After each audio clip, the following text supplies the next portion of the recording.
कृष्णो रक्षतु नो जगत्त्रयगुरुः कृष्णं नमस्याम्यहम् कृष्णे नामरसत्रवो विनिहताः कृष्णाय तस्मै नमः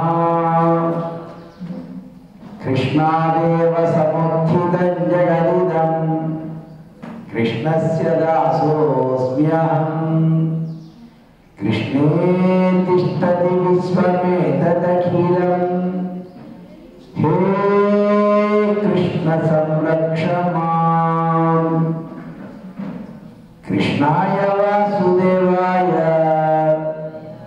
देवकीनन्दनाय च नन्दगोपकुमाराय गोविन्दाय नमो नमः। प्रिय भगवद्बंधुవులారా, మన ఆనాడి తల్లి విశ్వమంతా భగవద్ అనుగ్రహంలో నడవాలి, అన్ని ఆత్మలు భగవంతుని యొక్క సన్నిధానంలో క్షేమంగా ఉండాలి అంటూ ఆత్మక్షేమమే లాభంగా ధనుర్మాస వ్రతాన్ని లోకానికి తానాచరించి చెప్పింది.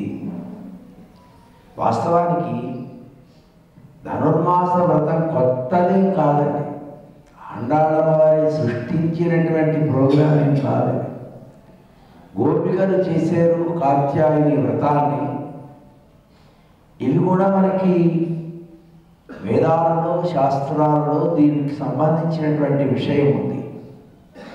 అంటే పేరు మారచ్చు,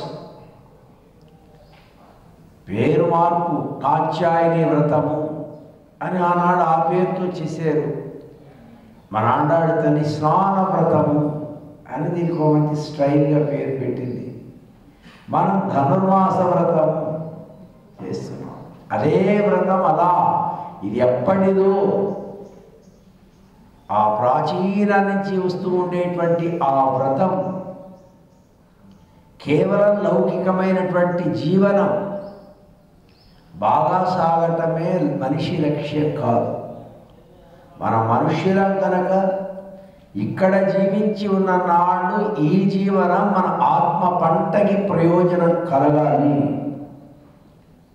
ఆ లక్ష్యంగా మన ఆండాడి తల్లి అందరినీ విశ్వశ్రేయస్సు కోరే వారందరూ రావాలి. అందులో ఏ ఒక్కళ్ళు కొంచెం ఆలస్యమైన వాళ్ళని కూడా మనం ఆహ్వానించుకోవడము అనే ఒక విధానాన్ని ప్రారంభం చేశాం. ఈవేటి రోజున పరమ విలక్షణరాలైనటువంటి ఒక గోపిక, ఈమె శ్రీకృష్ణునికి అత్యంత ప్రియమైనది. భగవంతునికి అందరూ సమానమే, కానీ ఏదో కొంచెం ఉంటుంది కదా. మాకందరూ ఒకటేనండి అంటాం, కానీ అది అబద్ధమే. ఎక్కడో ఎవడి మీద ఎక్కడో కొంత మైనస్ ఉంటుంది, ఎవడి మీద ఎక్కడో కొంత ప్లస్ ఉంటుంది కదా. అది మనకు తెలియదు. కొంతమందికి ఇంద్రియాలకు తెలిస్తే నాకు ఈయన ఇష్టం, ఈయన ఇష్టం లేదు అని చెప్తాం. ఇంద్రియాలకి తెలియకుండా లోపల ఉండేది మనం చెప్పలేం కదా. లోపల ఒకటి ఉంటుందండి. మనం కూడా మాకేం కోరికెళ్ళేవి స్వామీజీ అంటాం. వాస్తవమే, వాడు చెప్పిందే అర్థమే కాదు. కానీ అది బయటకు వచ్చినప్పుడు వీళ్ళు ఇది ఉందా, అదే కదా. అలానా శ్రీకృష్ణుడికి అత్యంతగా పరమాత్మను ప్రేమించేటువంటి గోపిక ఈమె ఈవేళ పాసురంలో లేపబడుతోంది. నేను మన వాళ్ళు వెళ్ళే ఏమా తెల్లవారుతోంది లేవా, లోపల ఉన్న ఆవిడ శాస్త్రీయ జ్ఞానం కలిగిన ఆమె, శాస్త్ర జ్ఞానం కలిగినటువంటి వాళ్ళ మాటలు కూడా అదే పంథాలో సాగుతాయి. అప్పుడే తెల్లవారిందా అనలేదు. ఏమంటుంది? తూర్పున తెల్లవారిందా, సూర్యుడు ఉదయించాడా తూర్పున అని ఈమె అడిగింది. అంటే తూర్పున వచ్చేస్తున్నాడు సూర్య భగవానుడు. భాస్వానుదే దివి గజాని స్వరౌహాణి, ఆయన స్వామి రానే వచ్చేస్తూ ఉన్నాడు సూర్య భగవాను అని చెప్తూ ఉంటే లోపల ఉన్నవాడంతే, లేదండి మీరు అర్ధరాత్రి వచ్చి తెల్లవారింది అంటున్నారు, ఇది విపరీతమైన జ్ఞానం. విపరీతమైన జ్ఞానం అంటే ఉండవలసిన జ్ఞానం కంటే కొంచెం ఎక్స్ట్రా ఉండడం. ఏమండి, లేదు ఉండవలసిన జ్ఞానానికంటే కొంచెం తక్కువ జ్ఞానం ఉండటం, ఇలా ఉంటుంది కదా. సమపాలనలో ఉండటము అనేది జ్ఞానం. ఏ విషయంలో ఎంతవరకు అవసరమో అంతవరకే ఉండుట, అలా ఉండదు. కొంచెం ఎక్కువ కొంచెం తక్కువ ఉంటూ ఉంటాయి. అందుకని ఇది విపరీతమైన జ్ఞానం. మీ ముఖాల విందాల యొక్క కాంతి తూర్పు దిక్కుకు వ్యాపించి అక్కడి నుంచి వచ్చేటువంటి ఆ వెలుతురే తెల్లవారినట్లుగా మీరు భావిస్తున్నారు కనుక ఇది మీ అన్యథా జ్ఞానం. అన్యథా జ్ఞానము అంటే ఒక జ్ఞానాన్ని ఇంకోటి అనుకోవడం. వాస్తవానికి సూర్యుడు ఇంకా రాలేదు, తెల్లవారుతం లేదు. మీ ముఖకాంతి అటు డాల్ కొట్టి అటు నుంచి మళ్ళీ రిఫ్లెక్షన్ వస్తే అది తెల్లవారుతోంది అని మీకు అనిపించింది, అది అన్యథ. మనం కూడా తాడు చూసి పాము అనుకుంటాం, ఇది అన్యథ జ్ఞానం అని ఇంత ఉపన్యాసం చెప్పింది లోపల ఉన్నటువంటి ఆవిడ. అంటే కాదు, బయట మనసు కురుస్తోంది, పచ్చిక కోసము అని బర్రెలన్నీ కూడా నీ లోపల ప్రాంగణంలో అవి తిరుగుతూ ఉన్నాయి. ఇది తెల్లవారినందుకు గుర్తు. సాధారణంగా వ్యవసాయదారులు ఈ పాలు పిండి వాటిని జీవనం చేసేటువంటి వాళ్ళు పశువుల్ని చాలా శ్రద్ధగా మేపుతూ ఉంటారు. వాళ్ళు తెల్లవారుజామున లేస్తూనే గొడ్లని లోపల పెరడు కొంచెం వాళ్ళకి విశాల ప్రాంగణం ఉంటే లోపల ప్రాంగణంలో వదులుతారు. వదిలేసి తర్వాత చక్కగా పాలు పిండుకుని కాసేపు వాటిని అట్లా తిరగనిచ్చి వాళ్ళ నిత్యకృత్యమంతా అయిన తర్వాత తీరిగ్గా వాడు సజ్జనం తిని వాటిని మరి బహిరంగ ప్రదేశంలో తిప్పుతూ ఉంటారు. లోపల తిప్పడము బయట తిప్పడము అని రెండు ఉంటాయి. వాడు బయటికి తీసుకొచ్చి వాటిని బయటికి తిప్పడం అంటే వాడికి 10 11 అవుతుంది. ఈ లోపల కట్టేసి ఉన్నవాడిని ఒక ప్రాంతం నుంచి మళ్ళీ ఇంకో ప్రాంతానికి వాడిని మార్చుతూ ఉంటారు. రాత్రి ఉన్నటువంటి కోష్టంలోంచి తెల్లవారి బయట కట్టేసి వాడి ఫ్రెష్గా నీళ్ళు పెట్టి మళ్ళీ గడ్డి వేసి అప్పుడు పాలు పెడతాడు. లేదంటే కాసేపు అలా వదిలేస్తాడు పెద్ద ప్రాంగణం ఉంటే. ఇలా పశువులు బయట ప్రాంగణంలో తిరుగుతూ ఉన్నాయి. సిరువీడు ఆ సంపన్నులైనటువంటి వారి ప్రాంగణంలో పశువులు తిరుగుతూ ఉన్నాయి కనుక ఇది తెల్లవారినందుకు గుర్తే అన్నారు. అంటే లోపల ఉన్నవాడంది ఏమండి, మీ ముఖాల వెలుగు చేత తొలగినటువంటి చీకట్లు మీకు బర్రెల్లాగా కనపడుతున్నాయి, గుడ్లులాగా. కనుక ఇది విపరీత జ్ఞానం. ఒకదాన్ని చూసి ఒకటి అనుకోవడం ఏమిటండి, అసలు తెల్లవారినే లేదు అంటే వీళ్ళన్నారు తెల్లవారి లేదు అంటున్నారు మీరు, మరి విపరీత జ్ఞానం అంటున్నారు. పర్వాలేదండి, మేము విపరీత జ్ఞానం కలవాళ్ళమే, అన్యథా జ్ఞానం కలవాళ్ళమే. మీరు చాలా గొప్పవాళ్ళు, తెల్లవారిని మీ దండం పెడతాను రండి అన్నారు వీళ్ళు. అంటే ఏమిటి, 5 లక్షల మంది మనం వ్రతం చేస్తూ ఉంటే 10 మందో 20 మందో వచ్చేసి తెల్లవారింది అంటే ఇది ఎలా కుదురుతుంది అని అంటే మీకు ఇంతే నాకు తెలిసింది.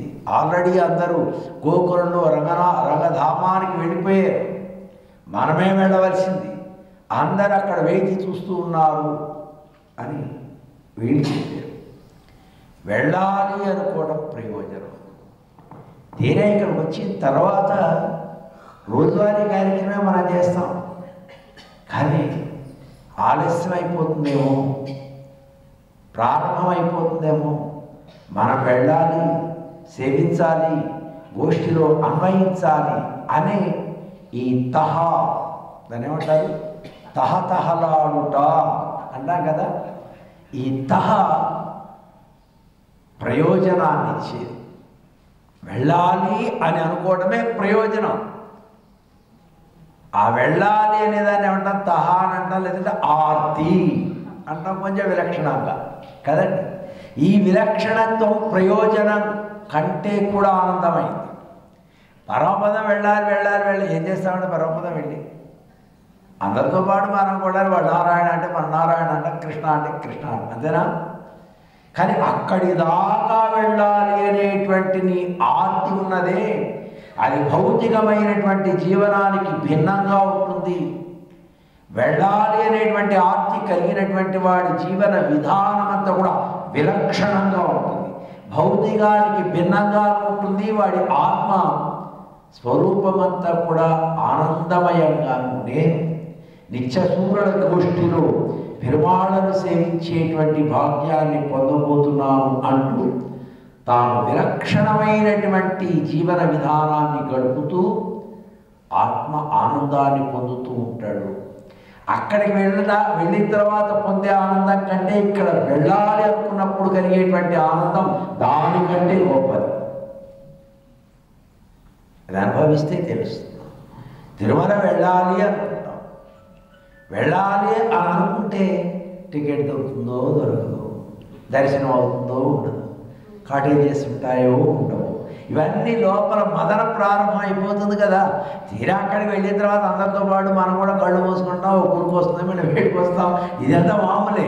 కానీ వెళ్ళాలి అని అనుకున్న దగ్గర నుంచి చేరే వరకు జరిగేటువంటి ఈ ఆత్మ పరిశోధన ఏదైతే ఉందో అదే ప్రయోజనం.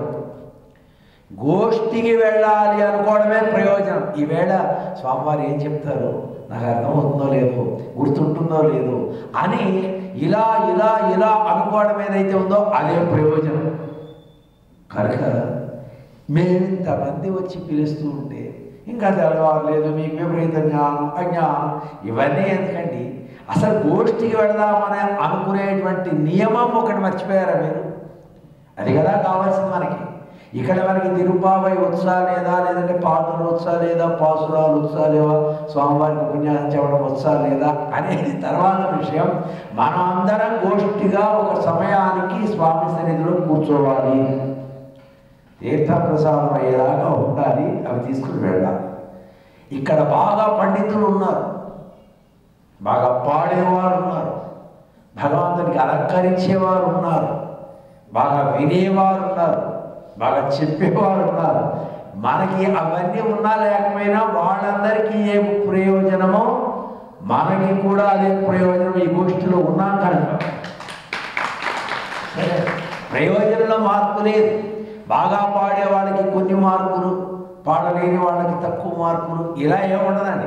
గోష్ఠిలో అందరికీ సమానమే.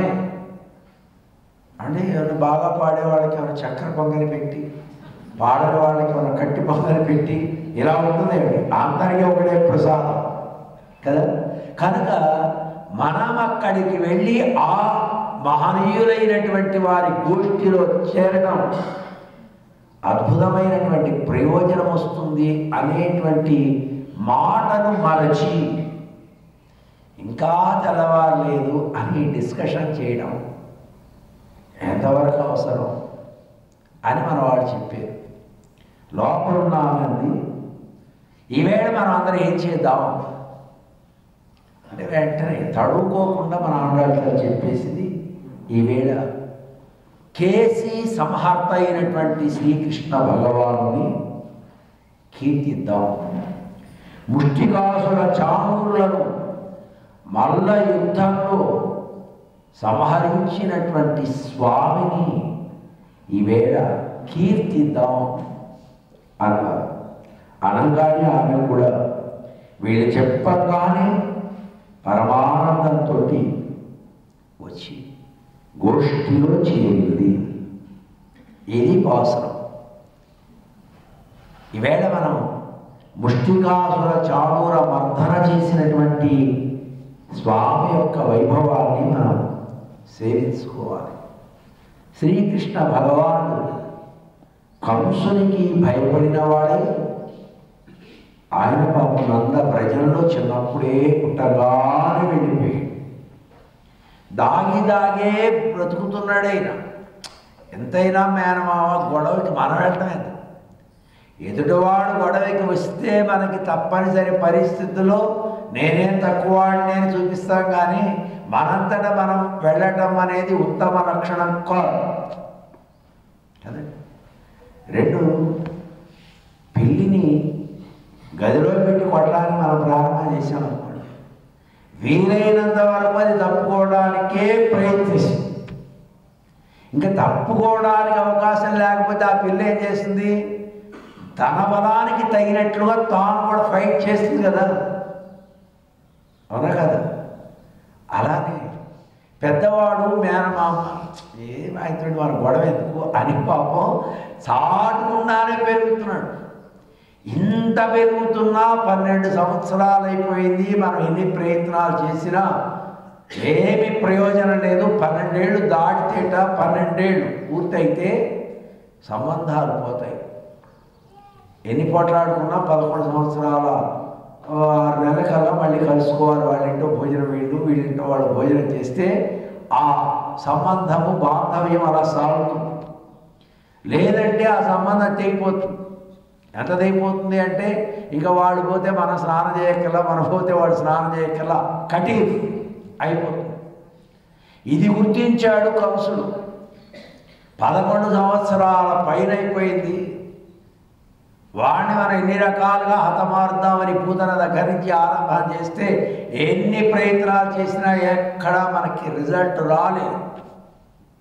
కనుక ధనుర్యాగము అని ఒక యాగం పెట్టి మళ్ళీ మనం పాత విషయాలన్నీ మర్చిపోదాం, అందరం కలుసుకుందాం అని కబురు చేసాడు అక్రూర దేవుని వలన కంసుడు. ఆయన ఇతని దౌష్ట్యం తెలుసు. కృష్ణుడిని పిలవడానికి వెళితే ఏమయ్యా తన దుర్మార్గుడని తెలిసి కూడా ఆయన రమ్మంటే నన్ను పిలవడానికి వచ్చావా అంటాడేమో స్వామి. నేను వెళ్ళనయా అంటే ఈయనేమన్నా చేస్తాడేమో అంటూ అజమే సఫలం జన్మ సుప్రభాతాజమే నిశా, నా జీవితంలో ఈవేళ అంధకారం తొలగింది, సాక్షాత్తుగా భగవానుని దర్శించే సౌభాగ్యం నాకు కలిగింది. తర్వాత స్వామి ఏమంటాడు విషయం తర్వాత అని అంటూ కంసుని వార్తను తీసుకొని వెళ్ళారు అక్రూర దేవుడు బలరామకృష్ణుని ఆహ్వానించడానికి. తాను భయపడుతూనే వెళ్ళాడు, కానీ అక్కడంతే లేదు. పెద్దల్ని గౌరవించడం, పూజించడం అక్కడ నందవ్రజంలో ఉన్నటువంటి సంస్కారం. విదురదేవు అవి అక్రూరుల వారికి అందరూ గౌరవం చేశారు. బలరామకృష్ణుడు వెంటనే బయలుదేరారు, వచ్చారు. ఆ తాను వచ్చినప్పుడు ఒక ప్లాన్ ప్రకారంగా కృష్ణుడి లేకుండా చేయాలి. లోకానికేమో ఏదో మళ్ళీ మేనమామ మేనలుడు కలుసుకున్నారు, పోనీ ఇప్పటికైనా పెద్ద ఆయన మనసు మారింది అని అనుకునేటట్లుగా ఏదో ఒక ప్రోగ్రాంలో ఎంత చుట్టారం కదండి, ఎంత పోట్లాడుకున్నా ఎక్కడ ఒకటి కలుసుకుంటాం కదా అనేటట్లుగా చేసాడు. సరే ఆయన ఒక అందుకు పిలిచాడు. మన కృష్ణుడికి తెలుసును కనుక ఈయన త్రికాలవేత్త కనుక ఓ మా మామయ్య ఒక అందుకు పిలిచాడు, నేను ఒక అందుకు వెళ్తున్నామని ఈయన బయలుదేరి వెళ్తే అడుగు అడుగునా అవరోధాలు, కువలయాపీడం అనేటువంటి ఒక ఏనుగును పెట్టాడు.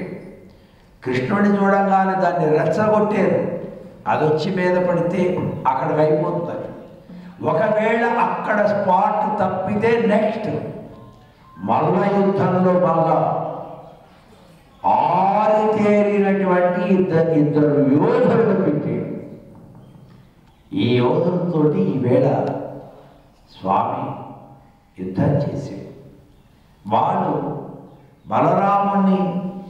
బలరామకృష్ణుడు ఇద్దరిని చూశారు. పురజనులందరూ చూస్తుండగానే చాణూరుడు అనేటువంటి వాడు రామకృష్ణుడితో అంటూ, ఏమయ్యా మీరు మల్లయుద్ధం అంటే మీకు తెలుసునా? ఇవేమన్నా ఆవులు వ్యాపారం అనుకుంటున్నారా అంటూ తేలిగ్గా వాళ్ళు ఆవులు పెడితే వీడికి నష్టం, కానీ రెచ్చగొట్టాలి కనుక ఆవులు మేపినంత ఈజీ కాదే, మేము ఎలా ఉన్నామో తెలిసినా అంటూ వాళ్ళ శరీరాలు చూపిస్తున్నారు వాళ్ళు అంటూ, గోపబా కుమారులారా, జవసత్వంబులు మేలే సాముగలదే సత్రాణమే మేలు భూప్రవరంబోధనమిమ్మనందవరనే పాడీటమ్ములే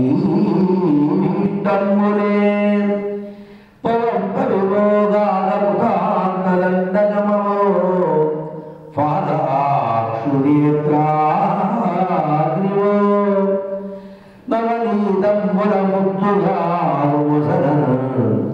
నాముష్టి గోపార్భగా. ఓ అర్భగా అంటున్నాడు పిల్లగాడా, డింబక అర్భక ఇలా పిల్లల్ని అలా పిలుస్తారు. ఈవేళ మనకి ఆ మాటలే తెలియదు. అరే డింబకా ఇట్రా, ఓ అర్భకా ఇట్రా అనేవాడు పూర్వంలో. అదే మాటని ఇక్కడ వినియోగిస్తూ జవసత్వంబులు మేలే సాముగలదే సత్రాణమే మేలు భూప్రవరంబోధనం మిమ్మనందవరనే పాళీరభీష్టంబులే పరిగోగాగ ప్రకృతాంతదండగమో పాదాక్షునేత్రాగ్నివో నవనీతంబుల ముద్దుగాలు మొదలన్ నా ముష్టి గోపార్భగా. యవసత్వాలు బాగా ఉన్నాయా నీ దగ్గర? సాము చేయడం నేర్చావా? శరీరానికి కవచం ఉందా? రాజుని మెప్పించాలని వచ్చావా? ఎందుకోసం వచ్చావా ఎక్కడికి? మల్ల యుద్ధం నీకు ఇష్టమేనా? నా పిడికిలంటే ఎవడో నీకు తెలుసునా? పిడుగు యమదండం పాలాక్షుని కంటి మంట వంటిది. నేనొక్క గుద్దు గుద్దానంటే అది ఎంత మంటగా ఉంటుంది అంటే పరమశివుని 3వ నేత్రం నుంచి వచ్చే అగ్నిలాగా ఉంటుంది. ఇది వెన్న ముద్దలు మెక్కడం కాదయా, నాతో యుద్ధం అంటే వస్తావా అని రెచ్చగొట్టి మాట్లాడాడు చాణుడు. జనమంతా ఉన్నారు, బా ఎంత సుకుమారంగా ఉన్నారు బలరామకృష్ణుడు. ఇంత చిన్నపిల్లగాడని ఏం చేయాలని పిలిచాడు? వీడు దుర్మార్గుడు రాజు, ఏదో చెయ్యాలి. ఈ వేళ మనం లేచిన వేళ మంచి రోజు అయితే మంచి వార్త వింటాం. పరమాత్మ ఆ చిరంజీవుల బిడ్డలకు మంచి కలిగించు, మాకు చెడు మాట వినపడకుండా చేయి. భద్రంగణేభి శృణుయామ దేవా. లేస్తూనే దేవతలకి దండం పెట్టాలి. దేవతలారా, మా చెవులకు ఈవేళ శుభవార్తలు వినిపించవయ్యా, మా కంటికి కళ్యాణమయమైనటువంటి విషయాలను చూపించవయ్యా. కోరుకోవాలి. టీవీ పెట్టగానే అన్ని చెడ్డ మాటలే కదండి. వాడిపోయారు, వీడిపోయారు, వాళ్ళు తిట్టుకున్నారు, వీళ్ళు తిట్టుకున్నారు, ఇలాంటి అది పొద్దున్నే లేవగానే టీవీ పెట్టకూడదు కదా. పొద్దున్నే లేవగానే శుభవార్త వినేటట్లుగా ఆ వెంకటేశ్వర సుప్రభాతం చదువుకోవటము, కృష్ణారామ అనుకోవటము, నిత్యంలో ప్రాతకాలంలో జరగవలసినటువంటి జరిగిన తర్వాత ఏదో టైంపాస్ కోసం సమాజంలో ఏం జరుగుతుందో టీవీ పెడతాం. ముందే మనం టీవీ పెట్టామనుకోండి, బీహార్లో అలా జరిగింది, ఉత్తరప్రదేశ్లో ఇలా, వాడంత బ్రేకింగ్ న్యూస్లు ఏమేమి ఇలాంటివే ఇస్తుంటారు వాడు కదా.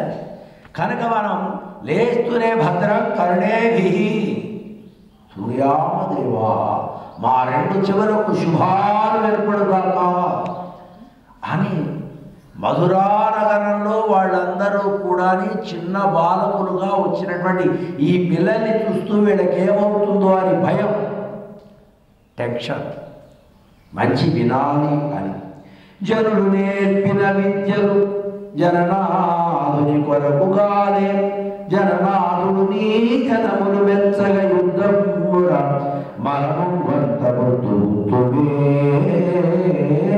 కృష్ణ.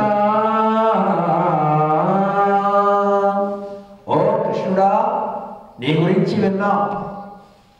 నందవ్రజంలోకి వచ్చిన వాళ్ళంతా వచ్చినట్టుగా లేపేస్తున్నావు కదా నువ్వు. అంత గరుడవా? అన్ని విద్యలు నేర్చావా నువ్వు?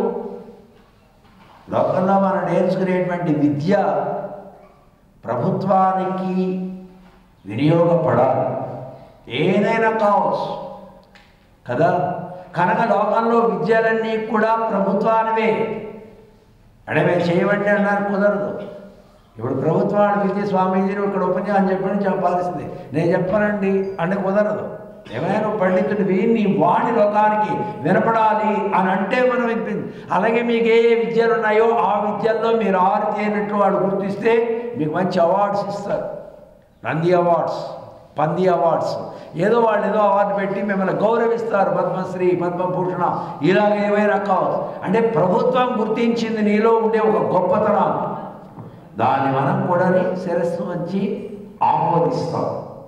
కనుక కృష్ణ, నీవు ఎన్ని విద్యలు నేర్చావట, నీ గురించి అందరూ చెప్పుకుంటున్నారు. నాతో మళ్ళా యుద్ధం చేసి నీలో ఉండేటువంటి గొప్పతనాన్ని రాజుగారి కదో కంస మహారాజు వానికి నివేదిద్దాం కృష్ణ అన్నాడు. కాసేపు టైం పాస్ చేద్దాం రావయా అని పిలిచాడు అతని.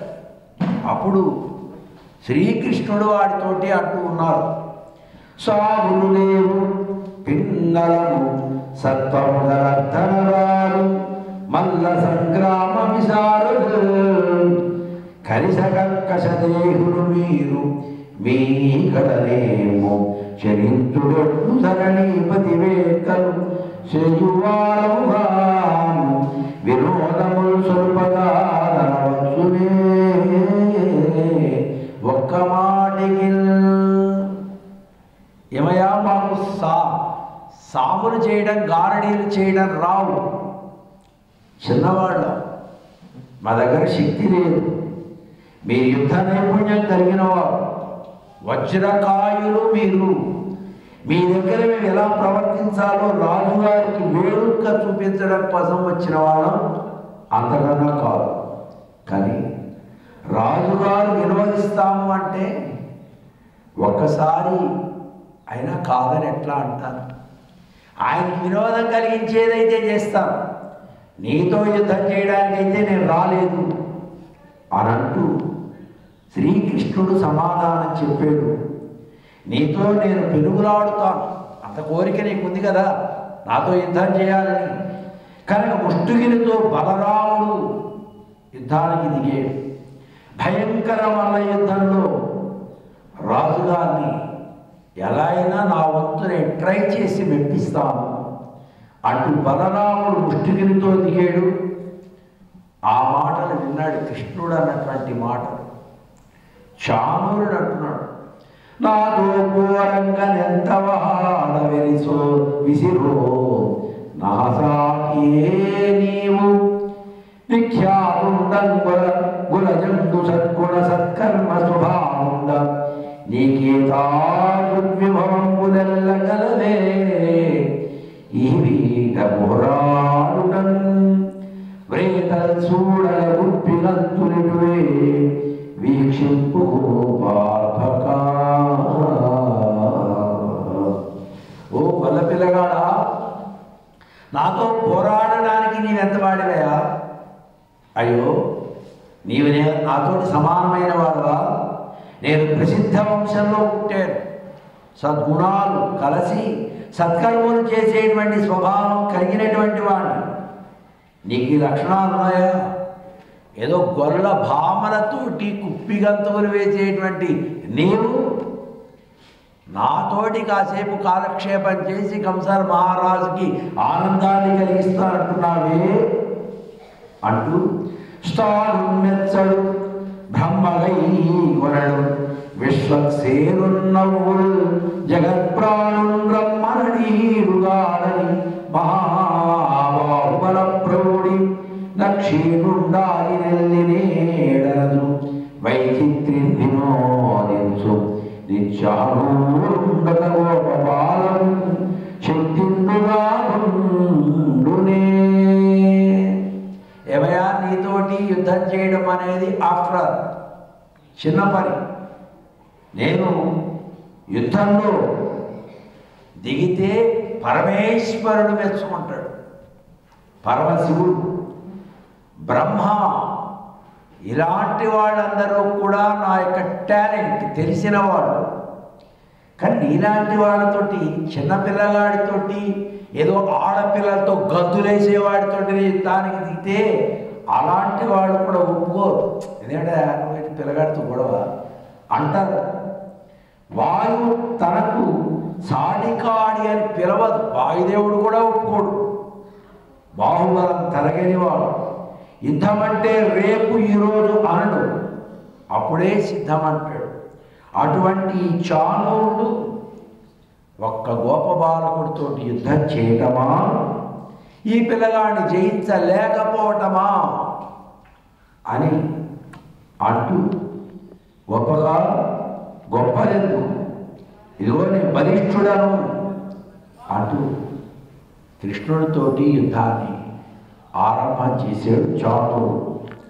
వీళ్ళు ఇలా యుద్ధానికి దిగారు. శ్రీకృష్ణుడు అంటున్నాడు, ఒకవేళ చిన్నపిల్లగాడిని నాతోటి యుద్ధం ఏమిటి అంటావేమో, నేను శ్రీహరిని అంటావేమో. వాస్తవానికి ఇంద్రాది దేవతలు ఒప్పరు. కానీ ఆ కంస మహారాజు ఆనందం కోసం కాసేపు చేద్దాం. నేను అన్నటువంటి దానికి నీవు సమాధానం చెప్పవలసినటువంటి అవసరమే లేదు.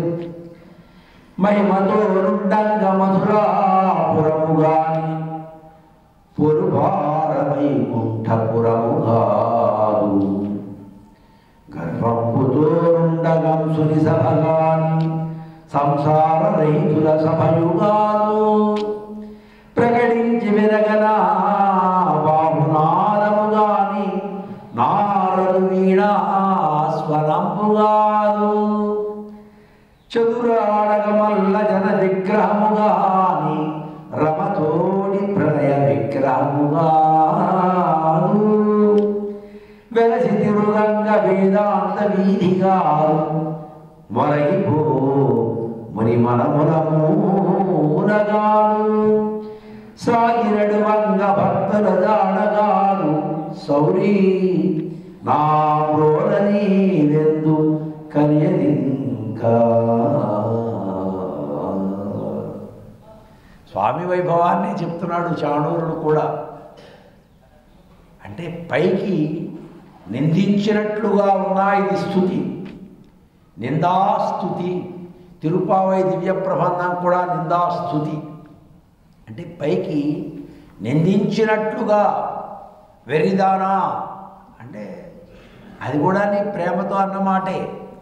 అలానే ఇక్కడ మహిమతో నుండంగా మధురాపురము గాని పొరుపార వైకుంఠపురము కాదు. వాడు ఎంత జ్ఞానండి! ఇది వైకుంఠం అనుకున్నావా కృష్ణ? నాతో యుద్ధం చేయడానికి ఇదేమనుకుంటున్నావు? మధురాపురం. మధురానగరం అంటే కంస మహారాజుకి పెట్టని కోట. మా ప్లేస్లోకి వచ్చి మా దగ్గర ఏదో చేద్దాం అనుకుంటున్నావా? కొంచెం ఆలోచన చేయి. యుద్ధంలోకి దిగేటప్పుడు ఒక వీరుడితోటి పోరాడేటప్పుడు వాడు ఉన్నటువంటి ప్రదేశం ఏమిటి, ఆ స్థాన బలం ఏమిటి, అది కూడా చూసుకోవాలి కదా. ఏదో వైకుంఠంలో నీ ఇష్టం వచ్చినట్టుగా నీవన్నీ ఆర్డర్స్ పాస్ చేస్తావు, నీ మాట అక్కడ సాగుతుంది. నో, ఇక్కడ సాగదు.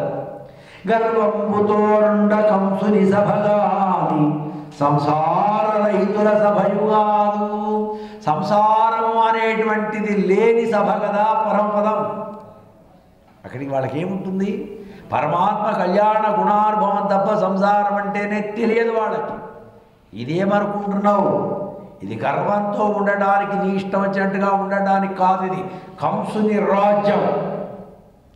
కనుక పరమపదంలో నీ ఇష్టం వచ్చినట్టుగా యథేచ్ఛగా ఉన్నట్టుగా ఇక్కడ ఉండడానికి వీల్లేదు సుమా. ప్రకటించి వెనగనా బాహునాదముగాని నారదు వీణా స్వరంభుగాదు. ఏమయ్యా నాతో యుద్ధం అంటే ఏదో నారదుల వారి యొక్క వీణ, ఏం పేరు దానికి, మహతి. ఆ మహతి మీద ఏదో ఇలా ఇలా ఇలా తీగలు తిప్పినట్టు కాదయ్యా ఈ చాణూరుడితో యుద్ధం చేయడం అంటే అటు. చదురులాడగా మల్ల జన విగ్రహముగాని రమతోని ప్రణయ విగ్రహముగాదు. లక్ష్మీదేవితో జోక్స్ వేస్తున్నట్టు అనుకుంటున్నావా? అంటే చూడండి, ఆ చాడు వాడికి కూడా మోక్షమేనండి. సాక్షాత్తుగా శ్రీకృష్ణ భగవానుడు ఎరుగుండా ఆయన్ని జగత్తత్వాన్ని గ్రహించినవాడు. ఏదో భౌతికమైనటువంటి అహముతో తాను రాజు పెట్టిన తిండి తినడం చేత అహంతో మాట్లాడాడు, కానీ పరమాత్మతో మాట్లాడేటప్పుడు ఆయన యొక్క స్వరూప స్వభావాన్ని తెలుసుకుని మాట్లాడుతున్నాడు.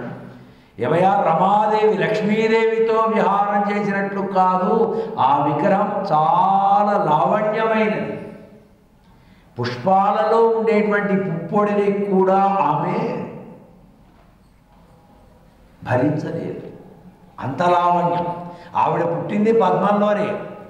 పద్మంలో పుట్టినటువంటి ఆమె పద్మంలో ఉండే పుప్పొడికి కూడా అమ్మో మన ఏవో గులకరాళ్ళు కంకరరాళ్ళు పుట్టి మనం ఎలా అంటామో ఆ పుప్పొడికే ఆవిడ అమ్మో అంటుంది. అంత సౌకుమార్యమైనటువంటి దేహం ఆమెది. ఆమెతోటి సరసారాపాలు అనుకుంటున్నావా? నాది ఏం ఖాయమో తెలిసినా కండలు తీరై నాలాంటి వాడితోటి ఆట లక్ష్మీదేవితో ఆట లాంటిది కాదయా అంటూ వెరసి తిరుగంగా వేదాంత వీధిగా. ఎంత మానవుడు ఈ పద్యాలు రాయాలంటే పోతన వారే రాయాలి. నీవు అటు ఇటు తిరగడానికి ఇదంతా వేదాంత విహారం చేసేది గరుడ గమనం అనుకుంటున్నావా? నాతోటి వ్యవహారం. రాత్రి తిరిగాడు స్వామి రంగనాథుడు, ఆనందంగా తిరిగాడు. మనమైతే భయపడ్డాము, స్వామి అని గుళ్ళోకి వెళ్ళేదాకా డబ్బు డబ్బు ఉంటుంది.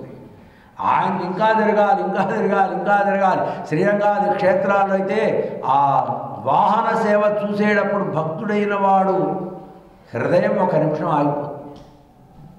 మేము మొట్టమొదటి శ్రీరంగం వెళ్ళాము.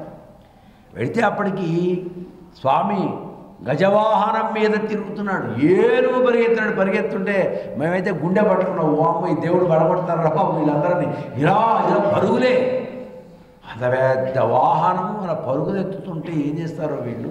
మనం ఎందుకు వచ్చాను, నాలాంటి పాపాత్ముడు వచ్చాడు. శ్రీరంగనాథ నీకు శుభము జరుగుగాక, నా పాపపు కళ్ళతో చూసి నీకేమైనా జరుగుతుందేమో అంత భయం వేసింది.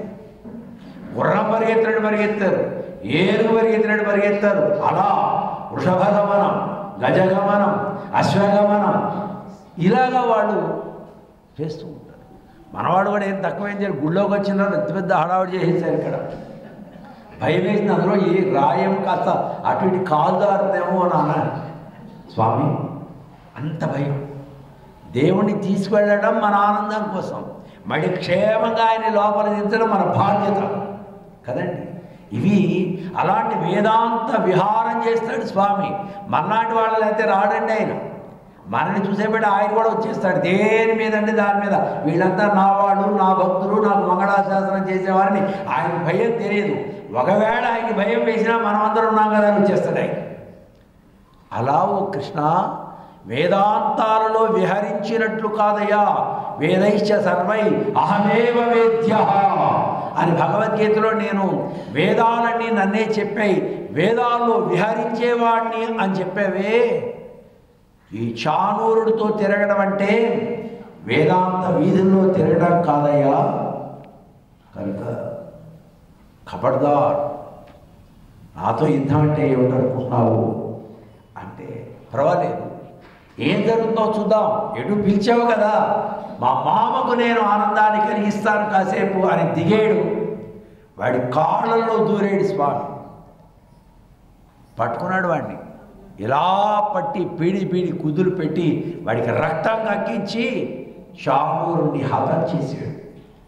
ముష్టిగుండేమో బలరాముడు ఆయన యొక్క ఘాతుకాలతోటి ఆయన హతం చేశాడు. అలా ముష్టికాసుర చాణూర భంజన చేసినటువంటి భగవాన్ కేసీ అనేటువంటి రాక్షసుడు ఆయన సంహారం చేసినటువంటి స్వామిని ఈవేళ మనవాళ్ళు పాడారు. ఎందుకోసం పాడారు? అంత పెద్దవాడు చూస్తేనే భయంకరంగా ఉంటాడే, అలాంటి వాడితో యుద్ధానికి దిగేడు ఈ స్వామి ఏమైతాడో అని ఆనాడు మధురా నగరంలో చూసినటువంటి వాళ్ళంతా కూడా నీ ఎంత పాపం, ఎంత అన్యాయం, సమబుద్ధులైనటువంటి వాళ్ళు యుద్ధాలు చేయాలి. కానీ ఇలాగా ఈ కంసుడికి ఏదో పోయే కాలం వచ్చింది, ఇలాంటివన్నీ పెట్టాడు. కనుక దేవతలారా భగవంతునికి శ్రీకృష్ణుడికి ఏమీ కాకుండా చూడు అంటూ వాళ్ళందరూ మంగళం పాడారు. అయినా మన ఆండాడి తల్లి మంగళం పాడకుండా ఉండలేదు. ఆనాడు జరిగినటువంటి ఆ యుద్ధం ఈనాడు జరుగుతున్నట్లుగా తాను భావించి ఆ శ్రీకృష్ణునికి మంగళము గాక అంటూ ఈవేళ పాసురంలో స్వామికి మంగళం చెప్పడం కోసమనే ఈ ప్రస్తావన చేసింది. కదా ఈవేటి గోపిక చాలా విలక్షణమైంది. శ్రీకృష్ణుడే ఇష్టపడేటంత జ్ఞానం కలిగిన గోపిక. అందుకనే జ్ఞానం కలిగినామే కనుక మీకు విపరీత జ్ఞానం, అన్యథా జ్ఞానం అంటూ శాస్త్రీయమైనటువంటి ఆ శబ్దాలను వినియోగించింది లోపల తాను. ఆమెంటే ఇష్టమో చెప్తున్నారు ఇక్కడ. ఎందుకు ఇష్టము అంటే ప్రియోహి జ్ఞానిన్యోత్యర్థం అహం సజమమ ప్రియ. నాకు ప్రియము జ్ఞాని అంటే చెప్పాడు భగవంతుడు. అందరి ఇష్టమే, కానీ జ్ఞానం కలిగిన వాళ్ళంటే ఇంకా ఇష్టం. ఎందుకని? వాళ్ళు తాను జ్ఞానాన్ని ఆర్జించి ఆ జ్ఞానాన్ని తాను అనుభవిస్తూ ఆ జ్ఞానాన్ని లోకానికి అందించేటువంటి వాడు కనుక మనని గురించి మంచిగా చెప్పేవాడిని మనం ఇష్టపడతాం కదా, అవునా కదా? మనని గురించి ఎవరైనా చెడ్డగా అన్నారనుకోండి, మనకి ఒళ్ళు మండిపోతుంది కదా. నిజంలో మనలో ఆ చెడ్డ ఉన్నా కూడా ఎదుటివాడు చెప్తే ఒప్పుకోం మనం. దాని ఏమంటాం? అహంకారం. మనం చెడ్డ పని చేసాం, ఆల్రెడీ చేసాం, చేసిందే కదా. వాళ్ళని కొత్తగా ఏమన్నా అన్నారా? ఏమన్నా. కానీ నన్నంటావా అంటే అది అహంకారం. నేను చేయకుండా ఉండవలసింది అని అనుకోగలిగితే నీలో అహంకారం లేకుండా అయ్యో అప్పుడు ఏదో చేసేసానండి, అలా చేయకుండా ఉంటే బాగుండేది, మరి ఎందుకో టైం అలా వచ్చింది, ఈశ్వరా నా తప్పుని క్షమించవయ్యా అనగలిగితే వీడు ఒకనాడికి బాగుపడతాడు. నేను చేశాను నన్ను అంటావా అంటే అది అహంకారం కదా. అది ఉండకూడదు. అది జ్ఞానం కలిగిన వాళ్ళకి అది ఉండదు. జ్ఞానం కలిగిన వాడికి అది ఉండదు. ఎందుకని? ఒకవేళ తాను తప్పు చేసినా అయ్యో నేను చేసి ఉండకూడదు, నాలాంటి వాళ్ళు అంతో ఎంతో చదువుకుని పెద్దల దగ్గర నేర్చుకుని కాస్త కృష్ణారామ అనుకునే వాళ్ళం ఇలాంటి పాపాలు మనం చేయకూడదు అని తనకి తానే తెలుసుకుని తాను రియలైజ్ అవుతాడు కదా. జ్ఞానం అంటే అదే. తప్పు చేయకుండా ఎవరు ఉండరండి లోకంలో. జ్ఞానం కలిగిన వాడు తప్పు తెలుసుకుంటాడు, దాన్ని సరిదిద్దుకుంటాడు. జ్ఞానం లేని వాడు తప్పునే సమర్థిస్తూ ఉంటాడు కదా. కనుక అలాంటి జ్ఞాని, నా గురించి తెలిసినటువంటి వాడు జ్ఞాని. తామరయాడ్కేళన్ ఉర్వనయ్యే నోకు అంటారు ఆళ్వారు. అసలు జ్ఞానం అంటే లౌకికమైన జ్ఞానం కాదండి. లక్ష్మీపతి అయినటువంటి నారాయణుని గురించి తెలుసుకునేదే జ్ఞానం. ఆ జ్ఞాని అంటే నాకు ఇష్టం. నన్ను గురించి బాగా తెలుసుకున్నవాడు, నన్ను అనుసరించేవాడు, మద్భక్తాహ, అలాంటి వాడు అంటే నాకు ఇష్టం. మన్మనాభవ మద్భక్తో మజ్జాది మా నమస్కుడు. జ్ఞానం కలిగిన వాడు ఎప్పుడు నాకే నమస్కరిస్తాడు, నన్నే తెలుసుకుంటాడు, నన్నే అనుసరిస్తాడు. కనుక నేను కావాలంటే నాకు నమస్కరించు, నన్నే పూజించు, నన్నే అనుసరించు. కనుక నా కృష్ణానుగ్రహం కావాలి, వారిని చరణారవిందాన్ని ఆశ్రయించాలి. కనుక అలాంటి జ్ఞాని అంటే ఇష్టం. ఈవేళ గోపిక భగవంతుని చేత ప్రేమించబడేటంత జ్ఞానం కలిగిన గోపిక. మీకు అర్థమయ్యే ఉంటుంది. మన నమ్మాళ్ళు వాళ్ళని వేళ వాసురంలో ఆండాళ్ళ తల్లి అందంగా ఇవ్వచ్చు. ఆయన స్వామి రా, ఎక్కడికి వెళ్ళలేదండి. ఆళ్వార్ తిరునగరుడు తింత్రిని మూల ధామ్నే అని ఆ చింత చెట్టు దగ్గరే కూర్చొని 16 సంవత్సరాలు అష్టాక్షరి మహామంత్ర అనుష్ఠించారు. మిగతా 16 సంవత్సరాలు ఆ మంత్ర ప్రభావం వలన శ్రీవైకుంఠ భువన క్షేత్రంలో ఉండేటువంటి పరమాత్మ ప్రత్యక్షమయ్యే మానసికంగా మాట్లాడారు. తనకేం కావాలో ఈయన చెప్పారు, ఆయనకేం కావాలో ఈయన చెప్పారు. అలా 32 సంవత్సరాల పాటు ఈ లోకంలో ప్రవర్తించి భగవంతుని యొక్క అనుగ్రహాన్ని లోకానికి అందించినటువంటి మహనీయుడు. తాము అనుభవించి వెళ్ళిపోతే మనకు తెలిసేది కాదు. వారు 4 దివ్య ప్రబంధాలను అనుగ్రహించారు. తిరువిరుత్తము, తిరువాసిరియము, పెరియ తిరువందాది, తిరువాయుమొഴി అని 4 ప్రబంధాలు. ఆ 4 ప్రబంధాలు 4 వేదాల సారం. వేదాన్ని మనం చదివినంత మాత్రాన సారం మనకు తెలియదు కదా. చదవడానికి కూడా కొంత అర్హత ఏదో దానికి నియమాలు ఉన్నాయి, కానీ సారం తెలుసుకోవడానికి నియమేంటి కనుక ఎవరైనా స్త్రీలైనా పిల్లలైనా ఎవరైనా దివ్య ప్రబంధాలు ఎవరైనా చదవచ్చు. మనందరి ముందు అదొక బాధ్యత ఉంది. ఆడాడమ్మ తల్లి మనకు పెద్ద బాధ్యత పెట్టింది. పెరియ పెరుమాళనే తెచ్చి ఇక్కడ పెట్టింది కనుక స్వామికి 4000 దివ్య ప్రబంధము మనం సంవత్సరానికి 3 సార్లు 4 సార్లు ఆయన విజ్ఞాపన చేయాలి. కనీసం 3 సార్లు అయినా 4000 దివ్య ప్రబంధం ఈ క్షేత్రంలో పారాయణ జరగాలి. అంటే మనందరం బాగా నేర్చుకోవాలి, పాడాలి స్వామి సన్నిధానం. అప్పుడే స్వామి ఇక్కడికి ఇచ్చేసినందుకు ఆయనకి ఆనందం. ఆయన ఇచ్చేసినందుకు మనం స్వామికి సమర్పించే సమర్పణ దివ్య ప్రబంధమే. మన ఆండాళ్ళ తల్లి 2 మాలికలు సమర్పించింది స్వామికి. ప్రబంధమాలిక, భౌతికమైనటువంటి పుష్పమాలిక, పూమాల కదా. పాటలతోటి మాలిక. ఆండాళ్ళమ్మ 2 ప్రబంధాలు రాసింది. తిరుపావై ప్రబంధం, నాచ్యార్ తిరుమొഴി 143 పాసులు. ఇలా ప్రబంధాలతోటి స్వామికి ఆనందాన్ని కలిగించింది మాలికలాగా కట్టి.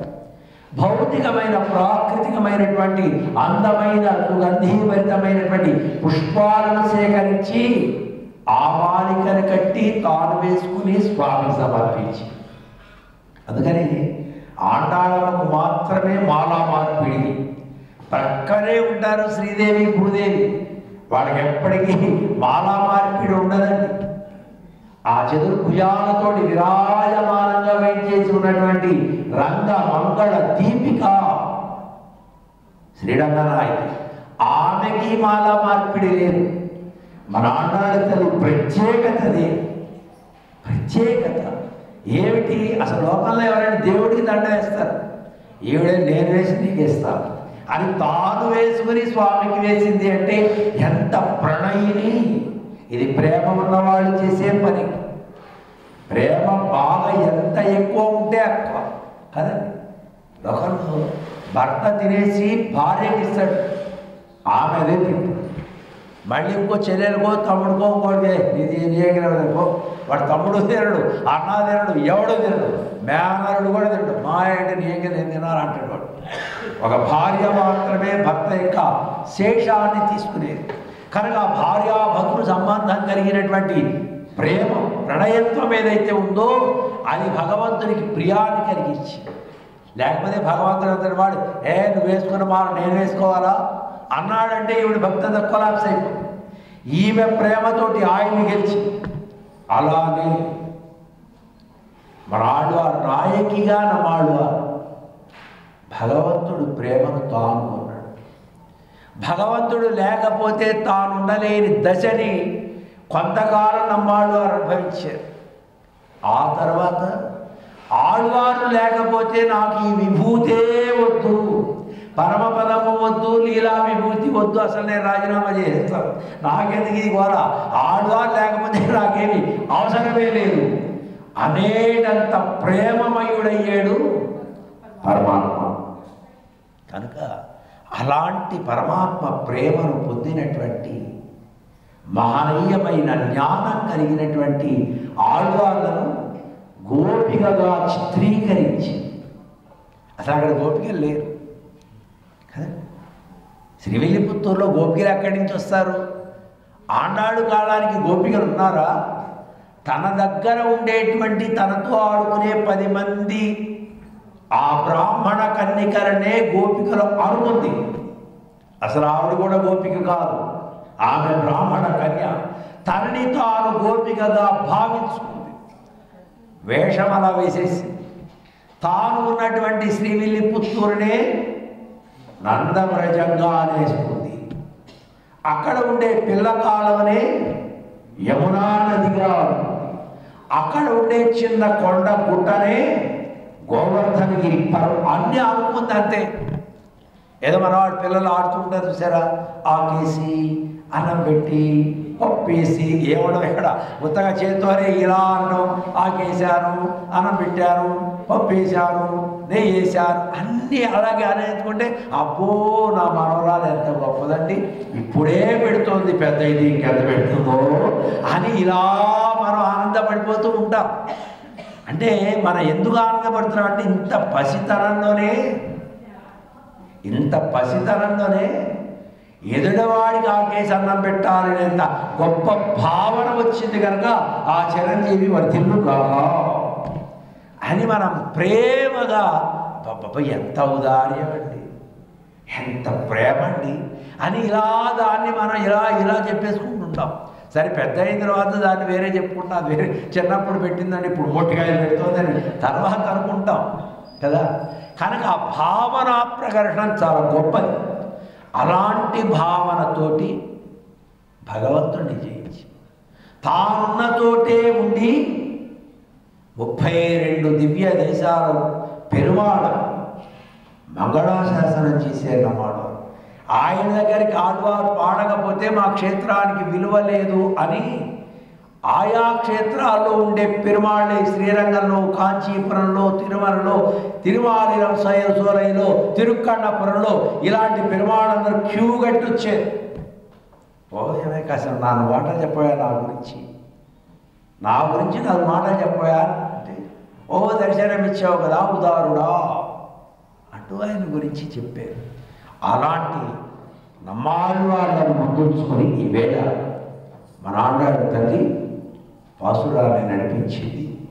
ఆ ఆండాడు తల్లి అనుగ్రహంతో మహనీయమైనటువంటి జ్ఞానుల కటాక్షం మనమైన ప్రసరించి మనం చేసేటువంటి ప్రతి క్రియ జ్ఞానవంతమైన క్రియ కావాలి. జ్ఞానికే లోకంలో పెద్ద పీఠ. భగవంతుడు జ్ఞానం అంటే ఇష్టం అన్నాడు కదా, ఆయనకి ఇష్టమయ్యి ఆయనకి ప్రీతి కలిగించేటువంటి జ్ఞానం మనలో ఏర్పరచటానికే ఈ ఆళ్వార్ల యొక్క రూపాలన్నీ. అందుకని వారిని భవ్యమైనటువంటి ఆలయంలో పెట్టి నిత్యము ఆరాధిస్తాం. పెద్దలారా, జ్ఞానులారా, మీ దయ మా మీద ప్రసరించి మేము కూడా భగవంతునికి ప్రియమైన పుష్పంలాగా కైంకర్యపరుడులాగా తయారయ్యేటట్లుగా మా అజ్ఞానాన్ని తొలగించి జ్ఞానాన్ని కలిగించండి అని ఆళ్వారాచార్యుల సన్నిధానాన్ని ఏర్పాటు చేసుకుని వారి శేషాన్ని మనం స్వీకరించడంలో పరమార్థమది. అలాంటి జ్ఞానం మనందరికీ సంప్రాప్తించుగాక అని భగవత్ సన్నిధానంలో కోరుకుంటూ ఆండాళ్ దివ్య తిరువడిகளே శరణం. అస్మద్గురుభ్యో నమః. జై శ్రీమన్నారాయణ.